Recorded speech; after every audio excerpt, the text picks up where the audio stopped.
খুলনা মফস্বল প্রেস ক্লাবের পূর্ণাঙ্গ কমিটি ঘোষণা আজ 4 এপ্রিল শনিবার 2026 বেলা 12টায়। 1971 সালে বীর মুক্তিযোদ্ধাদের লড়াই সংগ্রামের মধ্য দিয়ে অর্জিত এই স্বাধীন বাংলাদেশকে দুর্নীতি মুক্ত ও বর্তমান সরকারের সাথে তালে তাল মিলিয়ে স্বাবলম্বী করার উদ্দেশ্যে আজ 4 এপ্রিল শনিবার 2026 খুলনা মফস্বল প্রেস ক্লাবের পূর্ণাঙ্গ কমিটি ঘোষণা করা হয় বেলা 12টায়। ঘোষিত কমিটিতে সভাপতি হিসেবে দায়িত্ব পেয়েছেন মহিদুল ইসলাম শাহিন এবং সাধারণ সম্পাদক হিসেবে নির্বাচিত হয়েছেন নজরুল ইসলাম নবী। সিনিয়র সহসভাপতি হিসেবে দায়িত্ব পালন করবেন গাজী জুবায়ের আলম, মফিজুর রহমান টুকু ও মোহাম্মদ মনিরুজ্জামান।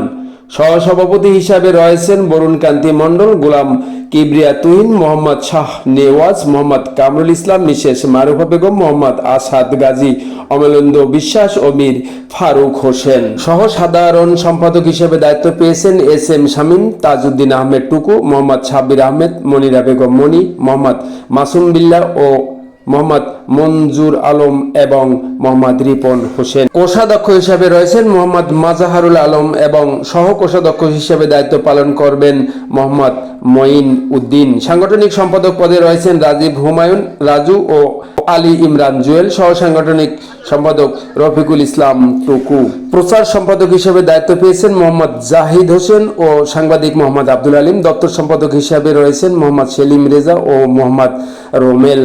আইন বিষয়ক সম্পাদক হিসেবে দায়িত্ব পালন করবেন ইমরান জামান, কাজল ও সোহেল রানা তাজ। এছাড়া যুব ক্রীড়া সম্পাদক হিসাবে মোহাম্মদ সোহেল রানা, ত্রাণ ও দুর্যোগ সম্পাদক হিসাবে মোহাম্মদ বদরুজ্জামান ও সর্দার সাইদ হাসান বাবু দায়িত্ব পেয়েছেন। শিক্ষা বিষয়ক সম্পাদক তমরিশ বিশ্বাস, মুক্তিযোদ্ধা বিষয়ক সম্পাদক SM জাকারিয়া ইসলাম, তথ্য বিষয়ক সম্পাদক মুসলিম উদ্দিন তুহিন এবং মহিলা বিষয়ক সম্পাদিকা ইরানি পারভিন।